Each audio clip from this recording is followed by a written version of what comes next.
తాకట్టులో ఉన్న బంగారాన్ని విడిపించి ఆ రోజున్న మార్కెట్ ధర కట్టి మిగిలిన డబ్బును మీకు అందిస్తుంది ఎస్వీఎస్ గోల్డ్.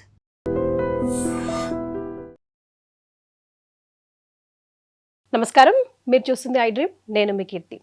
సంకటహర చతుర్థి రాబోతోంది కదా. మరి ఈ రోజు మనం పాటించవలసిన నియమాలేంటి? గణపయ్యని ఏ విజయం రాకుండా ముందడుగు మన జీవితంలో వెళ్ళాలని ఎప్పుడూ ప్రార్థిస్తూ ఉంటాం. మరి ముఖ్యంగా ఈ రోజు గణపతిని ఏ విధంగా ఆరాధిస్తే మనకి మంచి జరుగుతుంది, శుభ సూచకంగా మనకి లైఫ్లో ముందుకు వెళ్ళొచ్చు అన్న విషయాలు మనకి తెలియజేయడానికి ప్రముఖ ఆస్ట్రాలజర్ బ్రహ్మశ్రీ నందిబట్ల శ్రీహరి శర్మ గురుగారు ఉన్నారు. నమస్తే గురుగారు.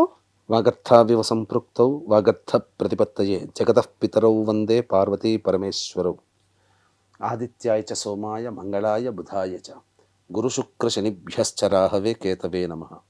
శృంగేరి జగద్గురు పీఠాధిపతులకి, కంచి పీఠాధిపతులకి నమస్కారములు తెలియజేసుకుంటూ కార్యక్రమాన్ని ప్రారంభిద్దాం. గురుగారు, సంకటహర ప్రతి ఒక్కరి జీవితంలో ఏ పని చేసినా ఏ సంకటం లేకుండా, ఏ అడ్డంకు లేకుండా జీవితం ముందుకెళ్ళాలి, పనిలో సక్సెస్ అవ్వాలి అని గణపతిని మనం పూజ చేసుకుంటాం. ప్రధాన ఆరాధ్య దైవుడు కూడా ఆయన కదా. మరి ముఖ్యంగా సంకటహర చతుర్థి రోజు ఏం చేయాలి, ఎందుకు ఈ రోజుకి ప్రాధాన్యత? పేరులోనే ఉందమ్మా, సంకష్టహర చతుర్థి.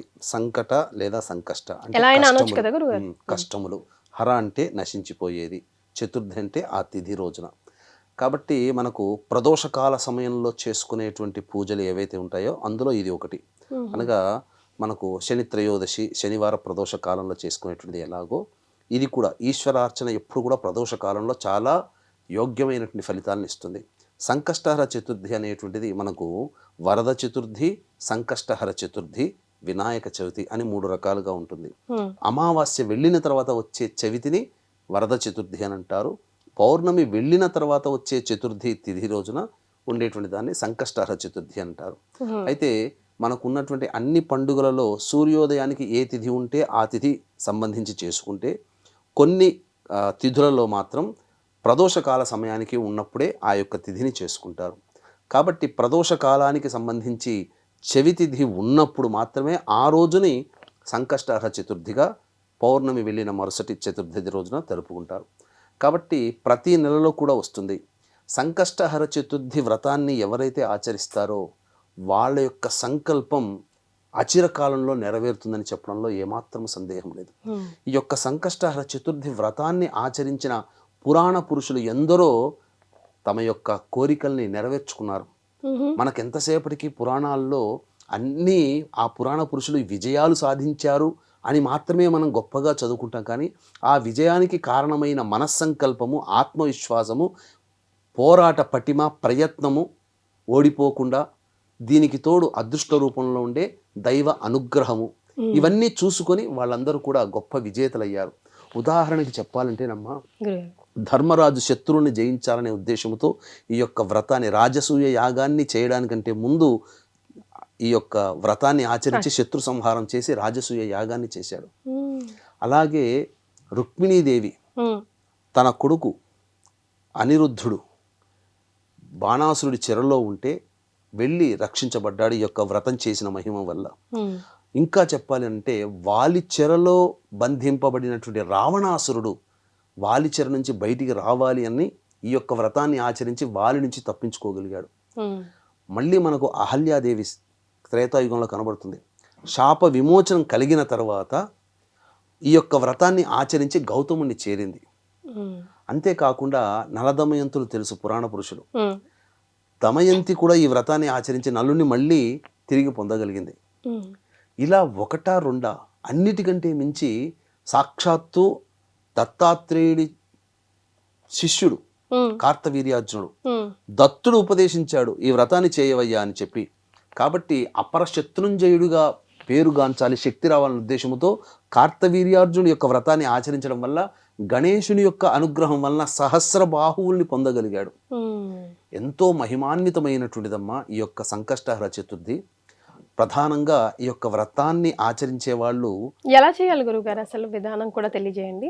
ఈ యొక్క వ్రతాన్ని ఆచరించే విధానంలో పట్టుకోవడం అనేటువంటిది, వ్రతాన్ని పట్టుకోవడం అని అంటారు కదా, ఆ వ్రతాన్ని పట్టుకోవడం అనేటువంటిది శ్రావణ మాసం పౌర్ణమి వెళ్ళిన తర్వాత వచ్చే సంకష్టహర చతుర్థి రోజున ఓ నియమ వ్రతాన్ని సో పట్టుకోవాలి. ఎప్పుడు పడితే అప్పుడు సంవత్సరంలో చేయడానికి వీలు చేయొచ్చు, మామూలుగానైనా చేయవచ్చు, కానీ ఆ సమయంలో చేస్తే చాలా విశేషమైనటువంటి ఫలితం వస్తుంది.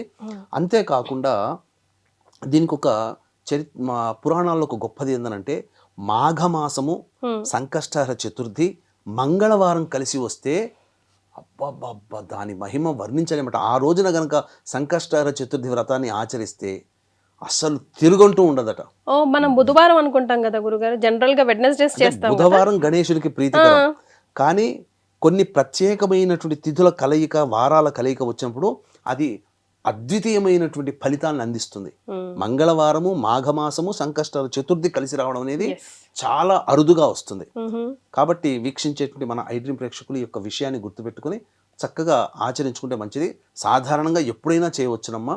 అయితే మనకేం చెప్పబడి ఉందనంటే దీన్ని 21 వారాలు గనక చేసుకుంటే చాలా మంచిది. ఎలా కంప్లీట్ చేసుకోవాలి 21 వారాలు అన్నప్పుడు? అమావాస్య వెళ్ళిన చవితి తిథి ప్రదోష కాలం సాయంకాలం ఉన్నప్పుడు ఆచరించడం, అలాగే పౌర్ణమి వెళ్ళిన తర్వాత చవితి తిథి ఉన్నప్పుడు సాయంకాలం ఆచరించడం, ఇలా 10 నెలలు చేస్తే 20 అవుతుంది. 11వ నెలలో 1 వారం వస్తుంది కదా, అది మనకు 21 వారాలు చేసినటువంటి ఫలితం వస్తుంది. ఎందుకు అనంటే ఇప్పుడు మనకు నవగ్రహాల్లో కేతుగ్రహానికి అధిష్టాన దేవత ఈ గణపతి. కేతు అంటే 7 సంఖ్య, 3 × 7 ఎంత 21. కాబట్టి 21 వారాలు ఈ యొక్క వ్రతాన్ని అనేటువంటిది ఆచరించాలి. చాలా కష్టమైన నియమాలు ఉంటాయా గురుగారు ఏమైనా? ఎందుకంటే నేను ఎక్కడో విన్నాను, ఉప్పు తినకుండా ఫుడ్ తినాలి, భోజనం చేయాలి ఆ రోజు వ్రతం ఆచరించిన తర్వాత, అది కూడా ప్రదోష కాలం వరకు మంచునీళ్ళు కూడా ముట్టుకోకుండా పూజ అయిన అనంతరమే ఆ ఉప్పు లేకుండా తినడం కొంచెం కష్టం కదా గురుగారు? వాస్తవేనమ్మా. కాకపోతే ఇక్కడ ఏంటంటే అరిషడ్వర్గాన్ని జయించాలి. కామ క్రోధ లోభ మోహ మద మాత్సర్యాన్ని జయించాలంటే మనం తీసుకునే ఆహారాన్ని బట్టే మనకు సంబంధించిన అరిషడ్వర్గాలు వస్తాయి. కాబట్టి ఇవన్నీ జయించాలంటే ఉప్పు కారము లేనటువంటిది, అల్లం వెల్లుల్లి ఉల్లిపాయ ఇటువంటి లేనటువంటి ఆహారములు భుజించాలి. అయితే ఈ సంకష్టహర చతుర్థికి శివరాత్రి లాగానే ఉపవాసం ఉండాలమ్మా. అదే ఉదయం నుంచి సాయంకాలం వరకు కూడాను ఉపవాసం ఉండి వీలైతే ఉదయం పూట దేవాలయానికి చేరుకొని గరికతో గణపతికి అష్టోత్తర పూజ, అభిషేకము, అర్చన ఇవన్నీ చేసి వీలైతే ఈ సంకష్టహర చతుర్థి రోజున ప్రతి దేవాలయంలో గణపతి పూజ చేస్తారు, గణపతి హోమం చేస్తారు. గణపతి హోమం చేసుకుని ఇంటికి వచ్చిన తర్వాత గణపతి నామాన్ని స్మరించుకుంటూ మధ్యాహ్నం పూట నిద్రపోకూడదు, నిరాహారంగా ఉంటే చాలు. రోగగ్రస్తులు అలాగే పెద్దవాళ్ళు ఉండలేనటువంటి వాళ్ళు పాలు పండ్లు ఇతర పదార్థాలు తినవచ్చు, కానీ ఆహారం భుజించకూడదు. సాయంకాలం వండిన పదార్థం తినకూడదు, అదే గురుగారు విషయం. వండిన పదార్థం తినకూడదు, పాలు పండ్లు తీసుకోవచ్చమ్మా.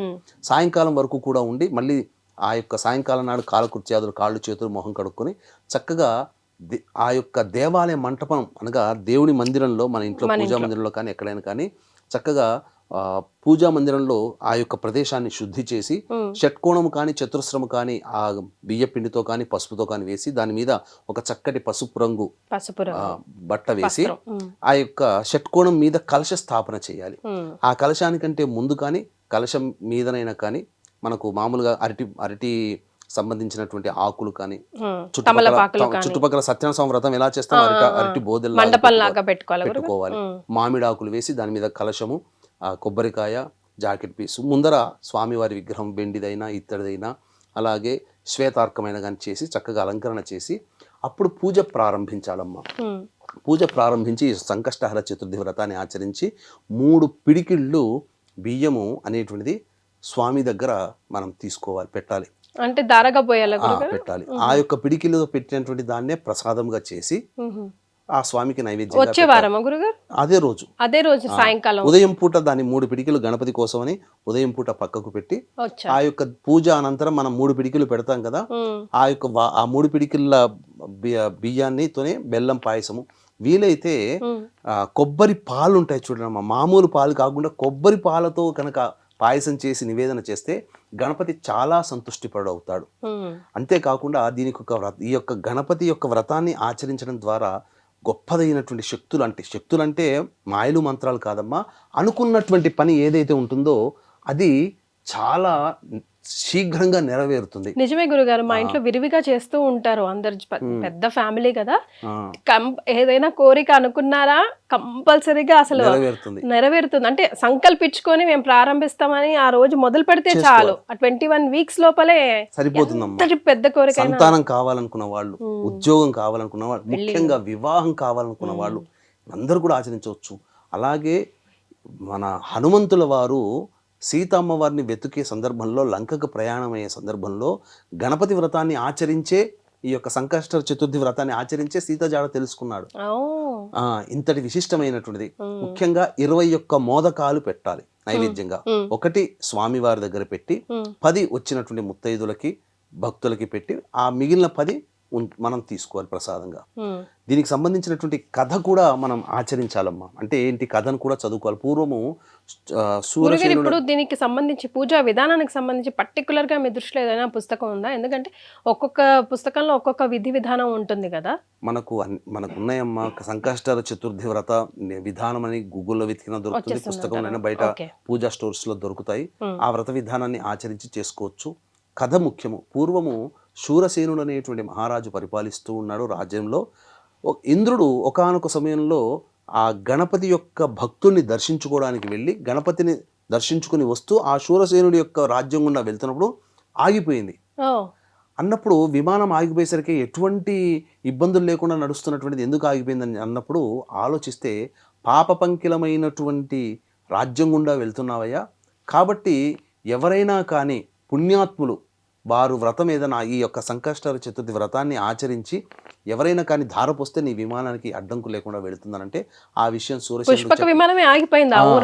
పుష్పక విమానం రావణాసురుడి దగ్గర ఉన్నది, ఇంద్రుడి దగ్గర ఉన్నటువంటి విమానం వేరు. సో ఈ విధంగా ఈ శూరసేనుడు రాజ్యమంతా చాటిస్తే ఎవరు ఆ వ్రతం చేసిన వాళ్ళు లేరు. అయితే ఇదే సంకష్ట చతుర్థి రోజున ఒక మామూలుగా ఒక అనాథగా ఉన్నటువంటి పాప పంకిలమైన జీవితాన్ని గడిపి చివరి రోజుల్లో ఆ చతుర్థి తిథి రోజున భోజనం అనేది దొరకక మరణించింది. అంటే ఆ రోజంతా ఉపవాసం ఉంది. ఆ ఫలితం చేత ఆమె శవాన్ని తీసుకుని వస్తుంటే ఆ శవానికి తాకిన గాలి సోకిన విమానం ప్రయాణించింది. అంటే వ్రతాన్ని ఆచరించినటువంటి ఫలితాన్ని పొందిన ఆమె గాలి తాకితేనే విమానంలో ఉండేటువంటి జీవం కలిగింది అని అంటే వ్రతాన్ని ఆచరించిన మానవులకు ఎలా ఉంటుందనేది ఆ యోగము, ఆ భాగ్యాన్ని మనం మాటల్లో వర్ణించలేం. కాబట్టి ఇక్కడ నుంచి ఆ శూరసేనుడు అందరూ కూడా వ్రతాన్ని ఆచరించాలని చెప్పి చాటింపు చేశాడు. కాబట్టి ఇంతటి మహత్యము. కాబట్టి అందరూ కూడా వీక్షించేటువంటి మన ఐడ్రీమ్ ప్రేక్షకుల ఈ యొక్క వ్రతాన్ని గనక ఆచరించినట్లయితే తప్పకుండా మంచి జరుగుతుందమ్మా. ఈ వ్రతాన్ని ఆచరించడం వల్ల ఎంతో గొప్పదైనటువంటి శక్తి సంపన్నులు అవుతారు, పిల్లలు మంచి చదువు చదువుతారు, ఇలా అన్ని రకాలుగా వాళ్ళ జీవితంలో మంచి జరుగుతుందని చెప్పవచ్చు. సో మీలో ఎవరైనా ఇదివరకు చేస్తున్నారా? చేస్తుంటే కమెంట్ చేయండి, చేయని వాళ్ళు మొదలు పెట్టండి. సంకల్పం చేసుకోండి, కోరిక ఏదైనా తీరుతుందని గురుగారు ఎలాగో చెప్పారు. చాలా సంతోషం గురుగారు, ధన్యవాదాలు. సర్వం Shri Umamaheshwara పరబ్రహ్మార్పణమస్తు. And for more videos, please subscribe to iDream. Please subscribe to iDream. Please subscribe iDream. And please subscribe to iDream. For more videos, subscribe to iDream. please like, share and subscribe to the channel. Congratulations, iDream. Subscribe to iDream. Subscribe to iDream. So subscribe to iDream Media. iDream ki iDream team andarki huge congratulations. Please subscribe iDream Media. Please subscribe to iDream. Subscribe iDream. Please subscribe to iDream. iDream అంటే నా కళల ఛానల్ను subscribe చేసుకున్న నోరు తిరుగుతలేదు, మీరైతే గంట గుర్తు కొట్టండి. For more such videos, please subscribe to iDream. Subscribe to iDream. Please subscribe to iDream. Please subscribe iDream Media. Please do subscribe to iDream. Please subscribe to iDream Media. For best entertainment and information, please subscribe iDream. And don't forget to subscribe to iDream.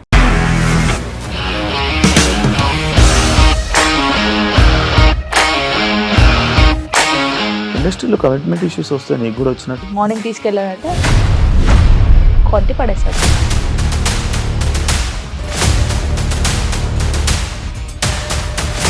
ఒక్కళ్ళు కూడా చూడలేదు ఈ cinema అని చెప్పడానికి కూడా చాలా ధైర్యం కావాలి. అది నిజం కదా, దాంట్లో ధైర్యం ఏంటి? ఇది నెక్స్ట్ డే ప్లేట్ మార్చేస్తే తప్పు కదా. As of now we are comfortable this అని నేను అనుకుంటున్నాను. రష్మిక గారిది మీది ఒకే ఊరు అంట కదా. నీకు కోపం వచ్చిందంటే బాగా తిట్టేత్తరా?